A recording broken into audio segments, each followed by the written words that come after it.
Melissa Hartman and Jerry had been married for 12 years, a seemingly perfect couple in the eyes of their quiet suburban neighborhood in Boulder, Colorado. They were the kind of couple who hosted barbecues in the summer, exchanged Christmas cards with their neighbors, and kept their home impeccably tidy. But behind the picturesque facade, their marriage was unraveling. Jerry, once a charming and ambitious accountant, had turned cold over the years. The once passionate love between him and Melissa had eroded into something hollow. Their arguments had become frequent and explosive. It started with small things, forgotten chores, late nights at work, but soon morphed into accusations and venomous words that left deep scars. Melissa had her own struggles too.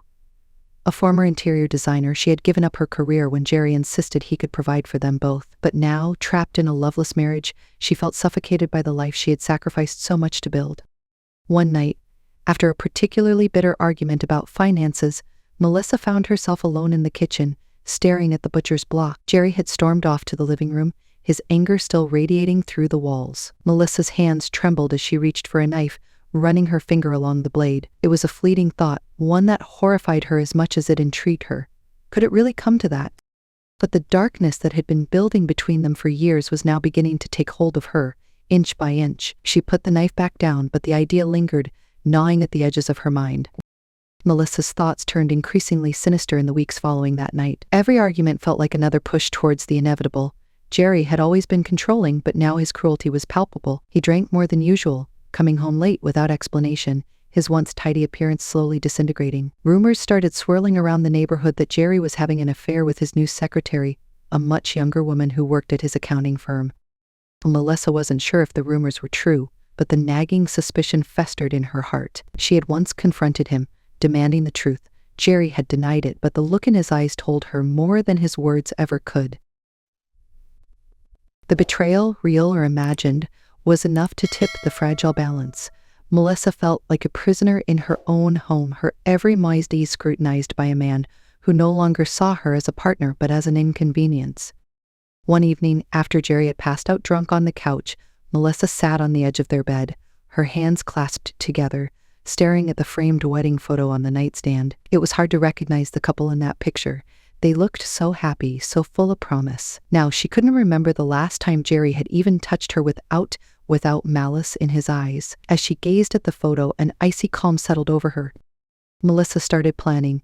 She knew Jerry was stronger than her, and if it came to a physical confrontation, she wouldn't stand a chance. She needed a plan, something foolproof that wouldn't raise suspicion.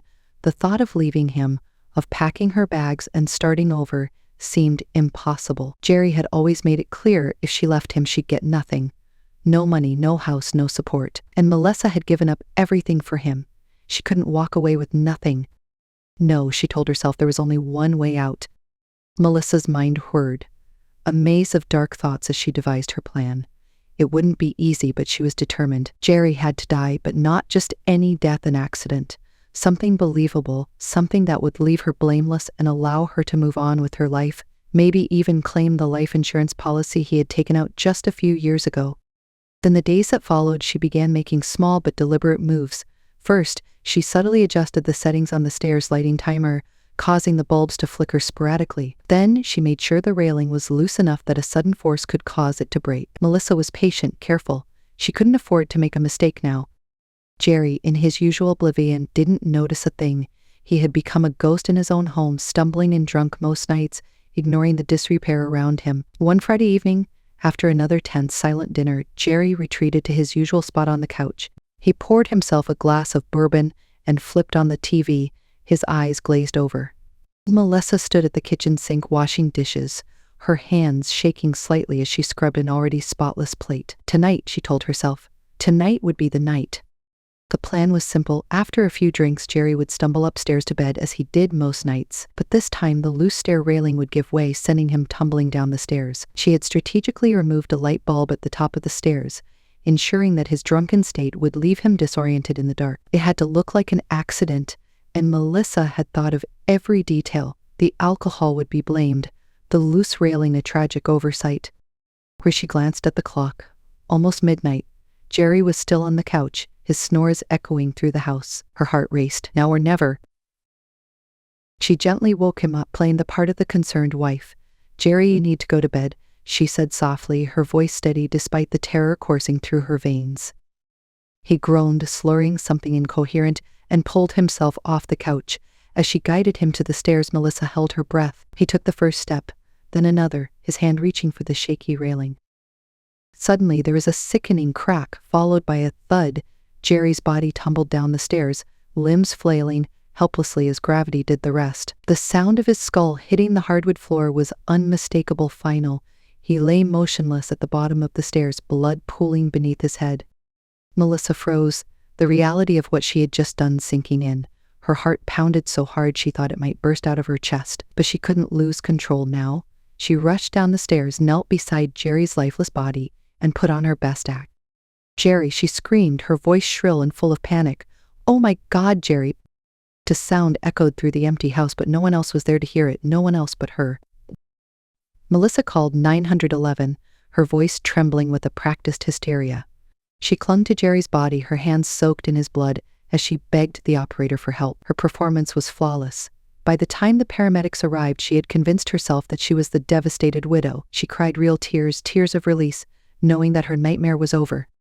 The first responders did their best to resuscitate Jerry, but it was clear from the moment they arrived that he was gone. The stairs had done their work. The police arrived shortly after, taking note of the scene, asking Melissa a series of questions. They were routine questions, just formalities at this point, and Melissa answered them with the perfect balance of grief and shock. "Was he drinking tonight?" one of the officers asked. "Yes," Melissa said, her voice cracking. "He had a lot. He wasn't himself lately.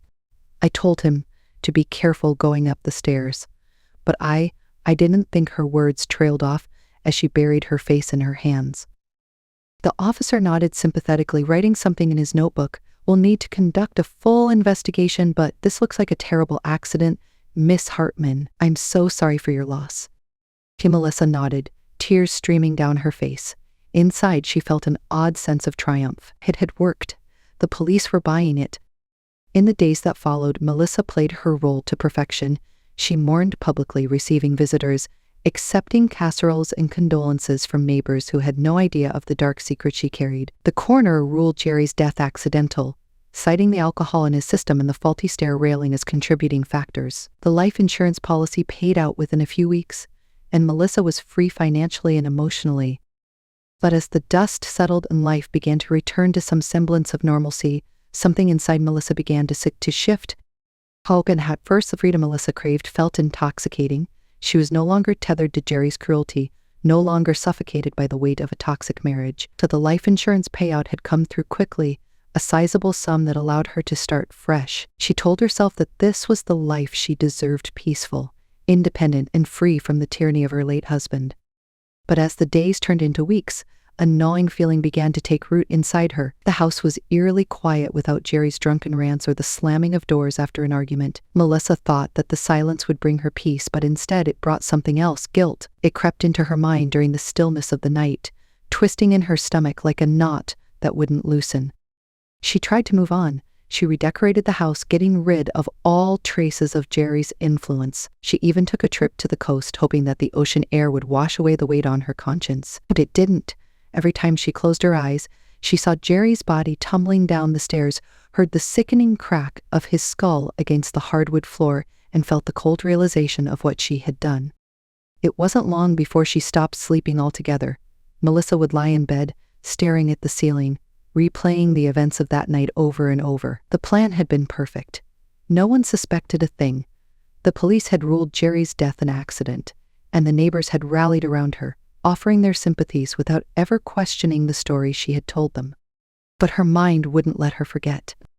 One night, after tossing and turning for hours, Melissa got out of bed and walked to the top of the stairs, standing in the exact spot where Jerry had lost his balance. She stared down at the bottom of the stairs, the image of his lifeless body flashing before her eyes. Her pulse quickened, and for a moment she felt the same icy calm she had felt the night she killed him.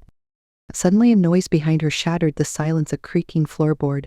Melissa spun around, heart hammering in her chest, but there was no one there. The house was empty, just as it had been for weeks. She told herself how's the house settling, the old wooden floors groaning under the weight of time. But it didn't feel like that. It felt like something else, something more sinister. For the first time since Jerry's death, Melissa felt truly afraid. As the days went on, the noises grew more frequent. Footsteps in the hallway, the soft creak of the stairs in the dead of night, or the sound of the back door opening and closing, even though it was always locked. Melissa told herself it was her mind playing tricks on her, the result of too many sleepless nights, but the feeling of unease continued to grow. One evening, after another restless day, Melissa decided to go for a walk to clear her head. The air outside was cool and crisp, the fading light of autumn casting long shadows across the quiet neighborhood. As she walked, she passed her neighbors' houses, each one a picture of normalcy: families sitting down for dinner, children playing in their yards, couples watching TV together. It was a life Melissa had once been a part of, but now she felt like an outsider, disconnected from the world around her. As she made her way back home, Melissa caught sight of something that made her heart stop. In the upstairs window of her house, a figure stood motionless, staring down at her. She froze, her breath catching in her throat. The figure was tall, broad-shouldered, Jerry's exact build. Melissa blinked, her mind racing. She knew it couldn't be him. He was dead. She had seen his body, watched the paramedics declare him gone. But the figure remained unmoving, watching her with a stillness that sent a chill down her spine. Terrified, she sprinted back to the house, throwing open the front door and rushing inside. She bolted up the stairs, her feet pounding against the wood, expecting to find someone or something waiting for her at the top. But when she reached the bedroom, it was empty. There was no one there. Her chest heaved with panic as she searched every corner of the room, every closet, every inch of the house. Nothing. The house was empty, just as it had been. Yet the feeling that someone was watching her lingered, an oppressive presence that clung to the air. In the days that followed, the sightings continued. Melissa would catch glimpses of Jerry out of the corner of her eye, his shadowy figure standing in doorways, passing through hallways, hovering at the top of the stairs where he had died. Each time when she looked again, he was gone, but the feeling remained, that oppressive sense that she was never truly alone. Desperate for answers, Melissa began to question her own sanity. Was the guilt of what she had done manifesting as hallucinations, or was there something darker happening, something she couldn't explain? The perfect crime she had crafted now seemed to be unraveling, and, with it, her mind. Melissa's days became a blur of anxiety and dread. Each night she braced herself for the inevitable: a flicker of movement, the creak of footsteps that would make her heart race, and the paralyzing sensation of being watched. Sleep became a distant memory, and when she did manage to drift off, her dreams were plagued by Jerry. He wasn't angry or violent in these dreams, he was simply there, staring at her with hollow eyes, his face frozen in that same lifeless expression from the night of his death. She couldn't tell anyone about what was happening. To the outside world, Melissa was the grieving widow, the woman who had tragically lost her husband in a household accident. No one could know the truth that she was unraveling, haunted by a presence she couldn't explain. The guilt she had once tried to suppress was now bubbling to the surface, consuming her from the inside out. One afternoon, as she sat at the kitchen table with a cup of coffee that had long since gone cold, the phone rang. The sound startled her, breaking the suffocating silence that filled the house. She reached for the receiver, her hand shaking.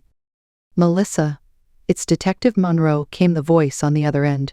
He was the lead investigator on Jerry's case, though he had ruled it an accident from the start. "I wanted to check in with you, see how you're holding up." I'm fine," Melissa lied, her voice thin and shaky. "Thank you for asking." There was a pause on the line, as if the detective was weighing his next words. "I know it's been a few months, but there's something that's been bothering me about your husband's death. Nothing major, just a few loose ends I'd like to go over. Would you mind if I stop by?" Till Melissa's blood ran cold.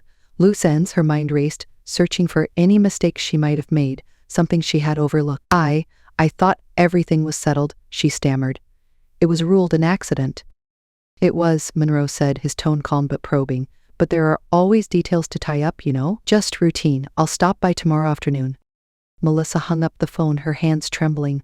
She had planned everything so meticulously, every detail accounted for. What could Monroe possibly have found? And why now, months after the investigation had been closed? Fear gripped her, but there was nothing she could do except wait. That night, as she lay in bed, staring at the ceiling, the familiar creaking sound began again. This time it was closer. Melissa sat up, her pulse pounding in her ears. The sound wasn't coming from the stairs or the hallway, it was in the bedroom. She slowly turned her head, her eyes scanning the dark room. And there, standing at the foot of her bed, was Jerry. His face was pale, his clothes stained with blood from his fall, his eyes, empty and cold, locked onto hers. Melissa froze, her breath caught in her throat, unable to scream or move.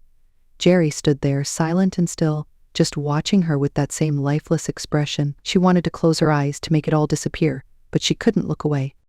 For what felt like hours, they stayed locked in that terrifying gaze, until finally Jerry stepped forward, his hand reaching out toward her. The weight of his presence was suffocating, pressing down on her chest, making it hard to breathe. Suddenly, the room was plunged into darkness as a loud crash echoed through the house. The bedside lamp had fallen to the floor, shattering into pieces. When Melissa blinked, Jerry was gone. The room was empty again. Gasping for air, Melissa stumbled out of bed, her hands shaking violently. She fumbled to turn on the overhead light, her entire body trembling with fear. She glanced at the broken lamp, its pieces scattered across the floor, and realized she had knocked it over in her panic. But the figure she had seen, it had been real. She was sure of it. The next day, Melissa paced nervously in the living room, waiting for Detective Monroe's arrival. She couldn't shake the image of Jerry standing at the foot of her bed, his eyes boring into her soul. Her mind was unraveling, but she had to hold it together at least long enough to face the detective. When Monroe finally knocked on the door, Melissa forced herself to open it, pasting on a fragile smile. "Detective, please come in," she said, her voice thin. He stepped inside, his gaze immediately sweeping over the house. "Thanks, Melissa. I won't take too much of your time." He glanced around, his eyes lingering on the stairs where Jerry had fallen. "This must be hard for you, living here alone after what happened." Melissa nodded, her stomach twisting into knots. "It's been difficult." "I understand," Monroe said, though his tone suggested something more than sympathy. He pulled out a small notebook from his coat pocket and flipped through it. "I went back over the reports recently. Everything seemed routine, but there was one thing that stood out." Melissa felt her pulse quicken. "What's that?" "The railing," he said, looking up at her with sharp eyes. "When we investigated, we noted that the stair railing was loose, which is what likely caused Jerry to fall. That the handyman who inspected the house afterward said it looked like it had been tampered with." Melissa's breath caught in her throat. She had been so careful, so meticulous. Had she missed something? "Tampered with," she stammered, her heart racing. Monroe studied her closely, as if trying to gauge her reaction. "It could be nothing. Houses get old, things break. But I wanted to ask you directly, was there anything out of the ordinary that night? Anything you might have noticed before Jerry fell?" Melissa's mind raced. She had planned for this moment, rehearsed her story over and over, but now, standing in front of Monroe, the weight of her guilt was crushing her. "No," she finally said, her voice barely above a whisper. "There was nothing." Monroe held her gaze for a moment longer, his expression unreadable. Then he nodded slowly, closing his notebook. "All right, Melissa. If anything comes to mind, anything at all, give me a call. Sometimes these things take time to process." She nodded, her hands trembling as she led him to the door. But as Monroe stepped outside, he paused, turning back to her. "Grief can do strange things to the mind," he said, his tone careful. "Sometimes people see things, hear things that aren't really there." Melissa's blood ran cold, her mind flashing back to Jerry's ghostly figure watching her from the shadows. She forced a tight smile, trying to keep her composure. "I'll be fine," she managed to say, though the words felt hollow. As Monroe walked away, Melissa shut the door, leaning against it for support. She was trapped in a prison of her own making, haunted by a crime that no one else could see. Now the walls were closing in. Melissa couldn't shake Detective Monroe's words. Grief can do strange things to the mind. She kept repeating it to herself, trying to cling to the idea that maybe, just maybe, what she was experiencing was nothing more than her mind unraveling under the weight of guilt. But deep down, she didn't believe it. There was something in the house with her, something that felt more real with each passing day. The sightings of Jerry grew more frequent. She saw him everywhere now, in the kitchen where he used to sit and drink, staring at her with those empty, accusing eyes. In the bedroom, standing by the window, his silhouette barely visible in the moonlight. She even heard his voice, sometimes soft and slurred, like he was still drunk, calling her name from the shadows. Each time Melissa would freeze, her heart pounding so loud she thought it might explode. But when she blinked, Jerry would vanish, leaving only the cold, suffocating air in his place. The tension in the house became unbearable, like it was pressing down on her from all sides, choking the life out of her. She stopped going outside, stopped talking to her neighbors. Every time she looked at them, she wondered if they knew, if they could somehow see the guilt festering inside her like a disease. She couldn't risk it. She couldn't let them see what she had become. so she stayed locked inside, trapped in the house where she had killed her husband. One night, after days of isolating herself, Melissa stood at the top of the stairs, staring down at the spot where Jerry had died. Her mind was a storm of fear and guilt, her body numb from exhaustion. She hadn't slept in days, not since the last time she had seen Jerry's ghost standing in her room. The creaking started again, slowly, almost deliberately. Melissa's heart jumped into her throat as the sound of footsteps echoed through the house, moving closer, climbing the stairs. She gripped the banister, her knuckles turning white, as she forced herself to turn around. There he was, Jerry. He stood at the bottom of the stairs, staring up at her.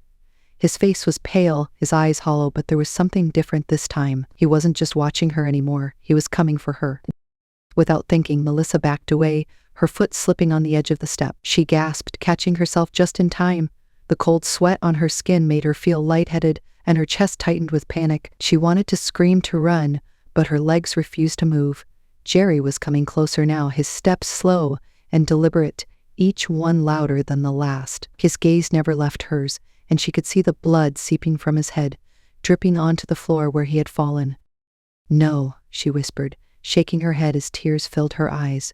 "You're not real. You're not real." But Jerry didn't stop. His figure loomed larger as he ascended the stairs, and for the first time, Melissa could hear his voice, low and rasping. "You did this." Her knees buckled, and she collapsed against the banister, gripping it for support as Jerry reached the top of the stairs. He stood just inches from her now, his cold breath brushing against her skin. She wanted to run, to escape, but there was nowhere to go. The walls felt like they were closing in on her, trapping her in this nightmare she had created. "You killed me," Jerry whispered, his voice sending shivers down her spine. His dead eyes locked onto hers, and Melissa's body trembled violently. "I had to," she sobbed, covering her face with her hands. "I had no choice." The silence that followed was suffocating. Melissa dared to look up, but when she did, Jerry was gone. The air around her felt heavy, almost crushing, and she could hear her own ragged breathing echoing in a quiet house. But the ghostly presence still lingered. It always did. Melissa stumbled back into the bedroom, slamming the door behind her as if it could keep Jerry's ghost out. She collapsed onto the bed, her body shaking uncontrollably. The guilt, the fear, the paranoia was consuming her, hollowing her out from the inside. She thought of calling someone, anyone, but who would believe her? They would all think she was losing her mind, and maybe she was. Maybe this was the price she had to pay for what she had done. But if this was her punishment, it was worse than she ever imagined. As she lay there staring at the ceiling, she realized something: she could never escape Jerry. He was always going to be with her, haunting her, punishing her. No amount of time or distance could erase the crime she had committed. And if Jerry was going to haunt her for the rest of her life, then she didn't want to live that life any longer. The thought of ending it all crossed her mind more frequently now. The only way to free herself from Jerry's ghost was to join him, to pay for what she had done in the only way she knew how. But before she could act on that dark impulse, there was a knock at the door. Melissa jolted upright, her heart hammering in her chest. It was nearly midnight. Who could possibly be at her door at this hour? The knock came again, louder this time, more insistent. She crept downstairs, her heart pounding in her ears as she approached the front door. When she peered through the peephole, she froze. It was Detective Monroe. Melissa hesitated before opening the door, her mind racing. Why was Monroe here? Had he discovered something more about Jerry's death? The idea terrified her, but she had no choice but to face him. She opened the door slowly, trying to mask her fear. "Detective, it's late. What's going on?" Monroe looked at her with the same piercing gaze he had given her during his last visit. His expression was unreadable. "I need to talk to you about something. May I come in?" Melissa felt her heart sink. She stepped aside, allowing him to enter. Monroe walked in, his eyes scanning the room like he was assessing every detail. There was an eerie silence as he stood in the middle of the living room. "Melissa," he began, his voice calm but deliberate, "we reopened your husband's case." Her stomach churned. "Why?" she stammered, trying to keep her voice steady. Monroe didn't blink. There were too many inconsistencies in the initial report. The railing, the timing of everything. "And there's something else. We found traces of tampering on the light bulb at the top of the stairs. It wasn't just old wiring, it was removed on purpose." Melissa's body went cold. The room seemed to tilt as the walls closed in around her. Monroe knew. He had figured it out. "Melissa," he said quietly, stepping closer, Is there something you want to tell me?" Her lips trembled, her mind spinning. The ghost of Jerry loomed over her, and now the living had come to take their turn. There was no escape. Tears welled in her eyes as she sank into the nearest chair, her body shaking. I didn't mean for it to happen like this," she whispered. I couldn't take it anymore." Monroe didn't react, didn't offer comfort. He simply watched as Melissa finally broke under the weight of her guilt. "I killed him," she sobbed, the words spilling out of her mouth in a torrent. "I loosened the railing. I wanted it to look like an accident. I didn't mean to." Monroe listened in silence as Melissa confessed everything, the tears flowing freely now, as if releasing the truth could somehow cleanse her of her crime. But deep down she knew it wouldn't. When she finished, Monroe pulled out his handcuffs, his face impassive. "Melissa Hartman, you are under arrest for the murder of Jerry Hartman. You have the right to remain silent." The detective's words blurred as Melissa's mind slipped into a fog. It was over. Everything was over. The life she had wanted, the freedom she had craved, it was gone, swallowed by her own dark choices. As Monroe led her out of the house in handcuffs, Melissa cast one final glance at the stairs. She thought for just a moment she saw Jerry standing there, watching her with those same hollow eyes. But this time she wasn't afraid. She deserved him. And now she would face him forever.